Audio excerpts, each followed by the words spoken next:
Hello and welcome to Journalist Hangout UK, the show where we discuss issues both African and worldwide which are affecting the continent. And we look at how those issues are seen at home and in the African diaspora. I'm Efwa Hirsch and I'm pleased to welcome our panel.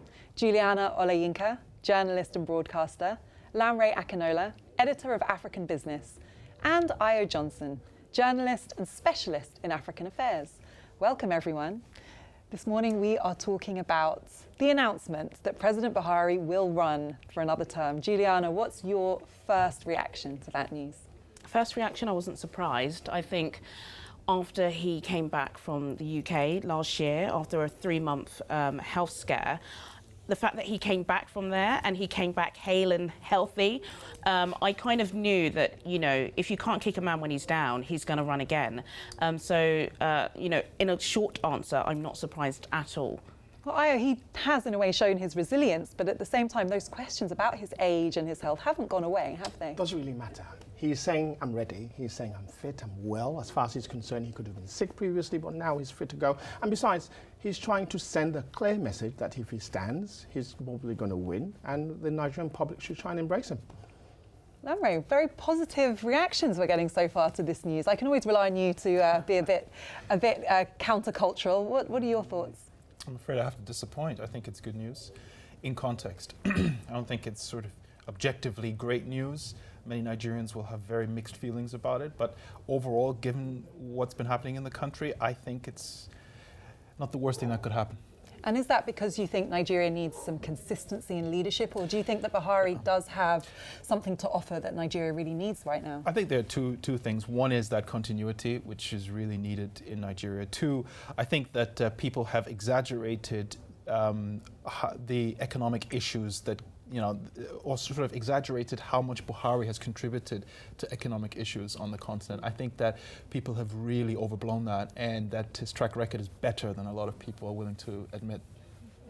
That notion there of him being better is really because even when he was ill, he had a team that was still delivering. He had a vice president that was really capable, and all the issues, be it Boko Haram, the Niger Delta issue, or the economy as a whole, have really not gone as bad as people had expected. So for that reason, I think people are saying, better the person you know than someone else who's unknown, untested, untried, and clearly he's shown tenacity. Just quickly, which also raises the question of what's the alternative? And that's an important part that we have to ask, right? So who are the challengers? Who are the potential contenders? And when you look at that, it's not like I would say Nigeria is not facing a particularly profound choice in 2019.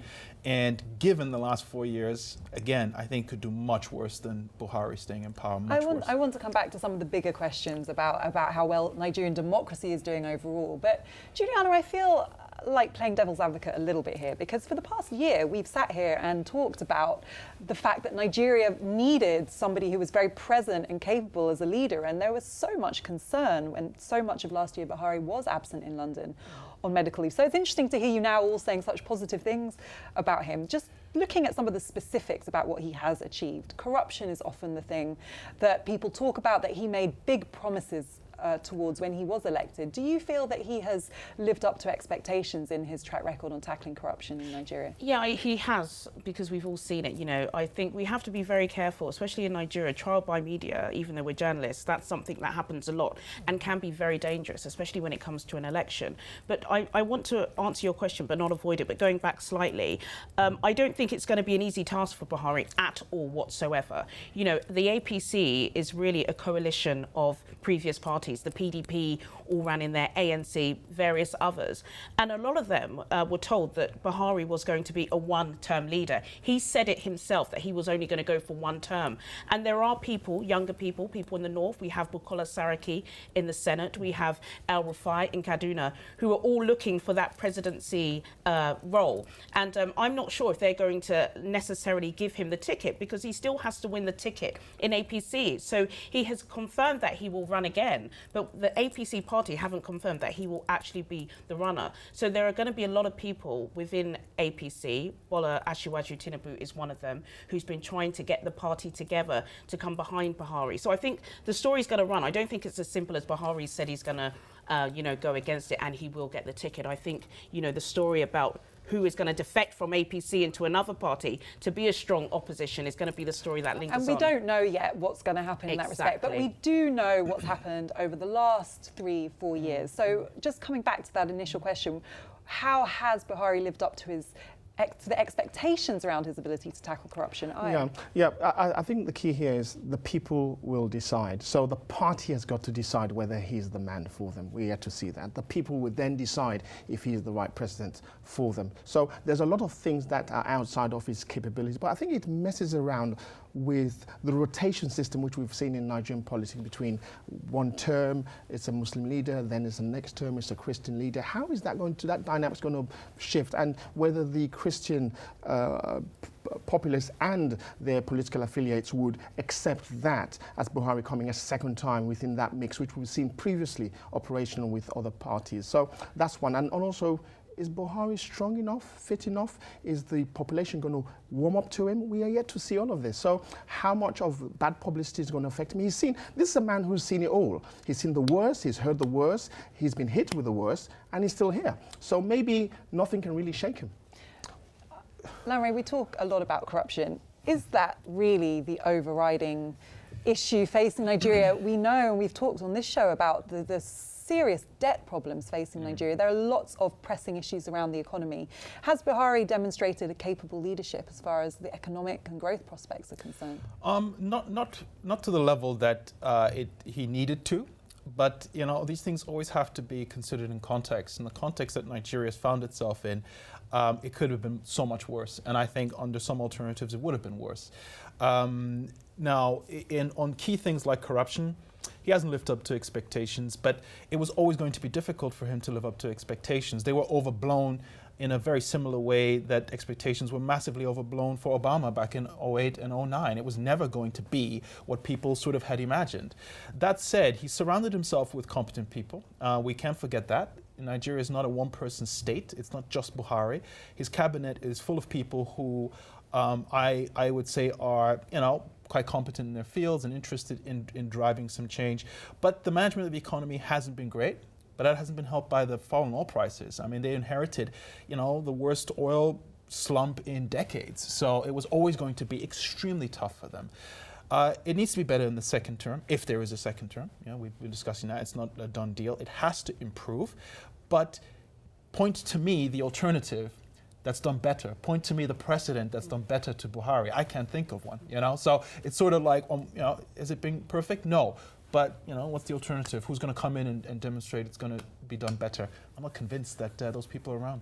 Let's be honest about it. At that level, you're not really running the country, really. Most presidents don't. They're figureheads. They have teams behind them. They've got personalities behind them. They have a huge engine that pushes all the agendas and address. All they're there really is a figure of speech at the right time. And no, but let's be honest about it.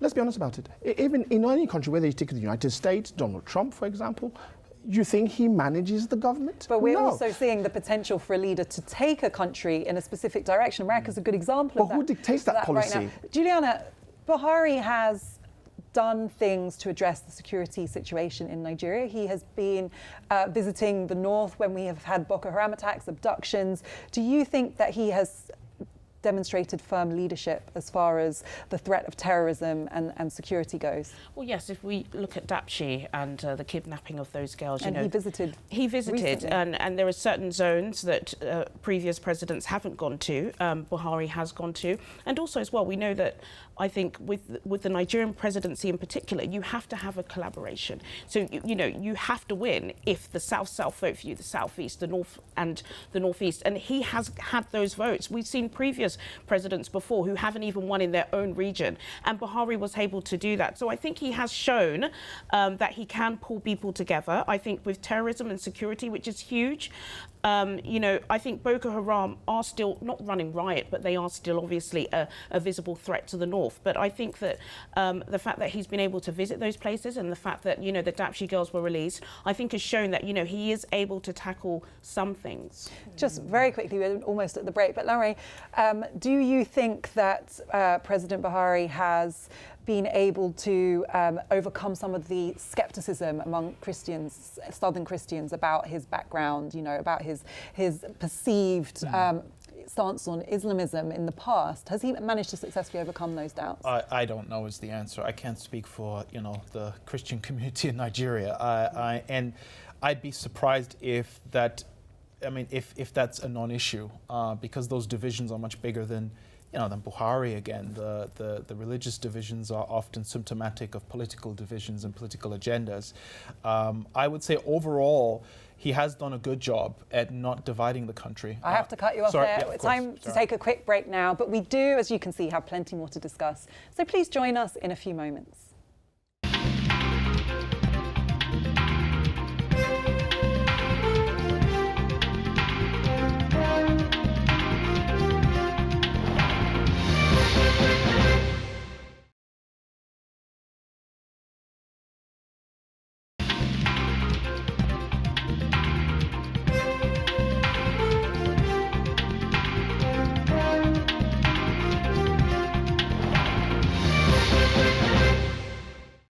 Hello and welcome back to Journalist Hangout UK. I'm Effervescent and I'm pleased to welcome back our panel, Ayo Johnson, Juliana Oliyinka and Lamre Akinola. Welcome back everyone. Before the break we were talking about the track record of Buhari's last term in office, but now I want to ask you what you would like to see going forward. Lamre, what do we want for next term, for next Nigerian president?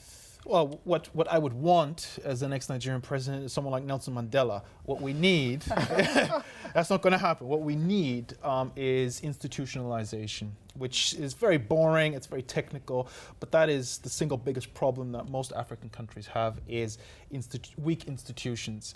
And if Buhari can do one thing, if he's done one thing in his first 4 years, and if he can do one thing if he gets another term, in that term, it is to drive institutional consolidation. Because Nigeria cannot depend on individuals, it needs stronger public institutions.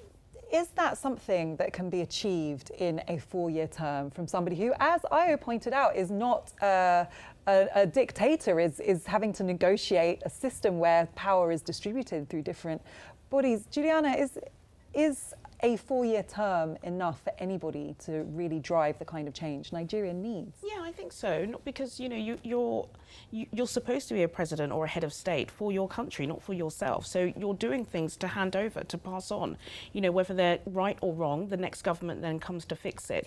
And I think that could be one of our biggest problems, I think, and also as well with the lack of opposition, which Lamre has rightly pointed out. The PDP are too bothered in, infighting and winning back power, not putting and holding the government to account. So you have people on the streets doing that when we need an opposition to be doing that, to ask the right questions, to be driving forward.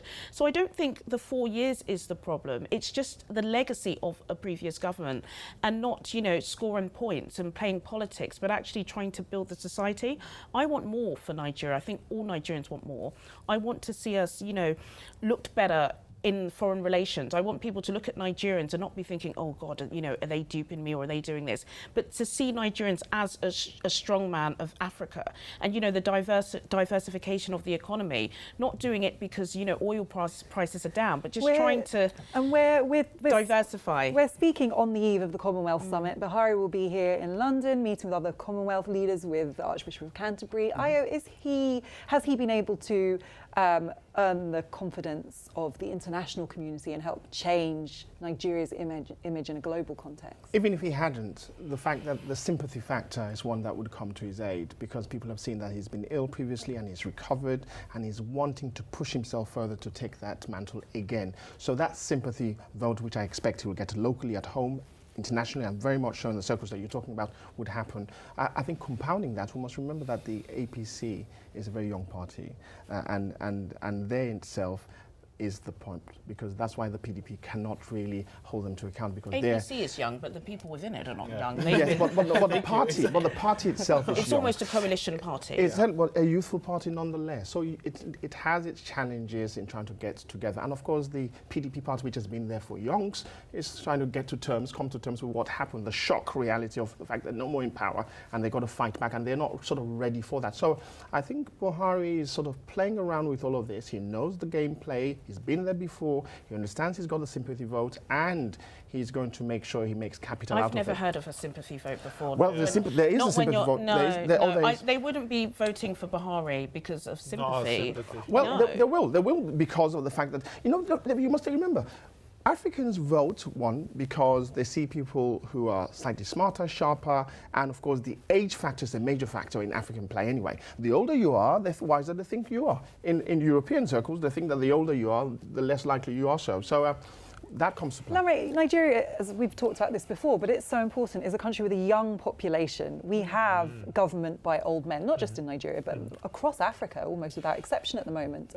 Is that a problem in itself? Yeah, so very quick comment on the 4-year terms. I think it is a problem to do anything meaningful in terms of reform and long-term planning. 4 years is nothing, because after the first 2 years, you're already working towards the next election. And no matter how good you are, no matter how dedicated you are, that's going to hamstring you. But then you get criticised for staying. No, but yeah. So it's an open debate, one. But I think it definitely is an issue now in terms of the second question. Sorry, what was the second question? The second question was about age and the fact that Nigeria has such a young population. It is a big issue. The average age in Nigeria is 18.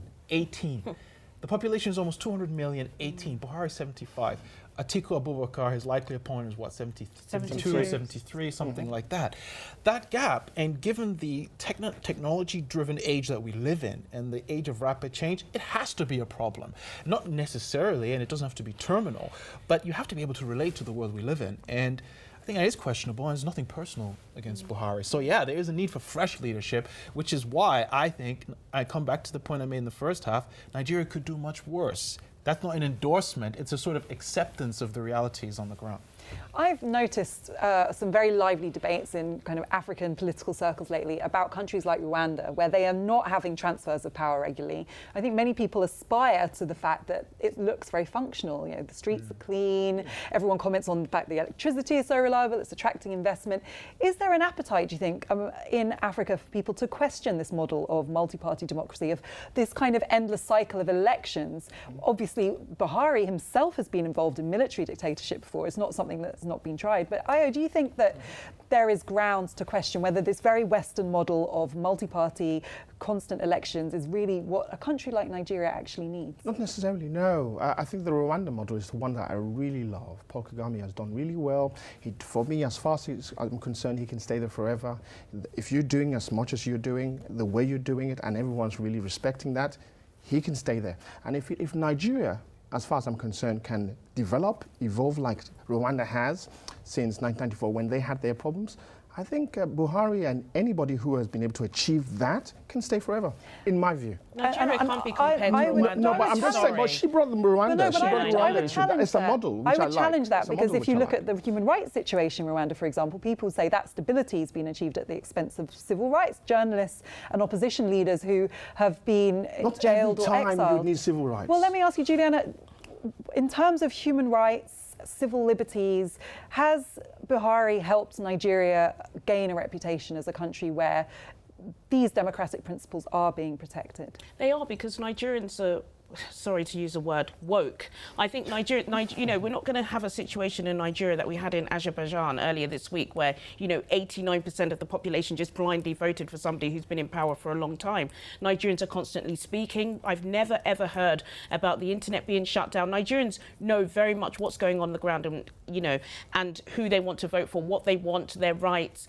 They may not always be implemented, but I'm not sure that human rights and civil liberties have been a huge problem in Nigeria as it is in other parts of Africa. I know there are still problems in the north and in various parts of Nigeria with employment and, being able to get good access to health. But I think Nigerians are very much aware of what they want.